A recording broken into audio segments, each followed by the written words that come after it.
Ağaçlardan esken gelir yüzüme vurdu. Balalıktan esken gelir göz yaşı tuştu.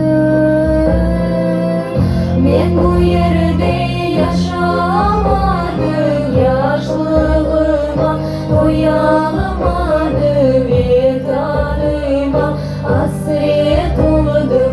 Ey güzel kırım, men bu yerde yaşamadım, yaşlığıma doyalamadım, vatanıma hasret oldum. Ey güzel kırım.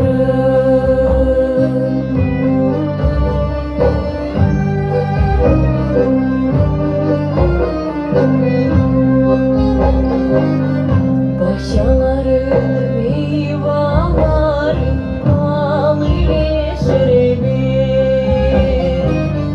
Sularını içe içe doyalamadım ben. Men bu yerde yaşamadım, yaşlığıma doyalamadım, vatanıma hasret oldum.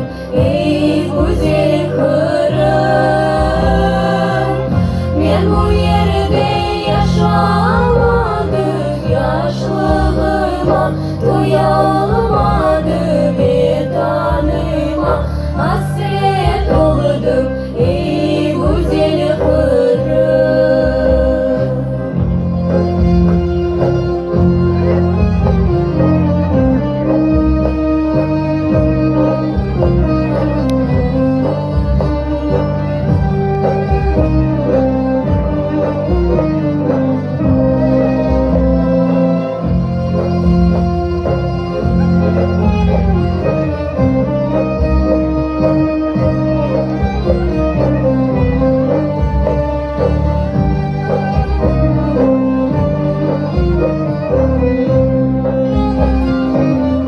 Balaca vatanımdır, göz yaşımı döker.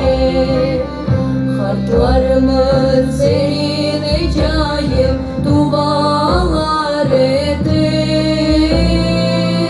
Men bu yerde yaşamadım, yaşlığıma doyalamadım, vatanıma hasret oldum. Ey güzel kırım, men bu yerde yaşamadım, yaşlığıma doyalamadım, vatanıma hasret oldum. Ey güzel kırım.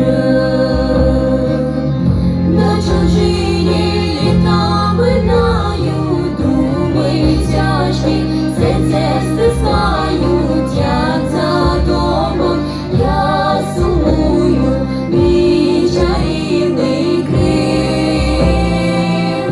На чужині літами наю, думи тяжкі, серце стискають, як за домом я сумую, мій чарівний Крим.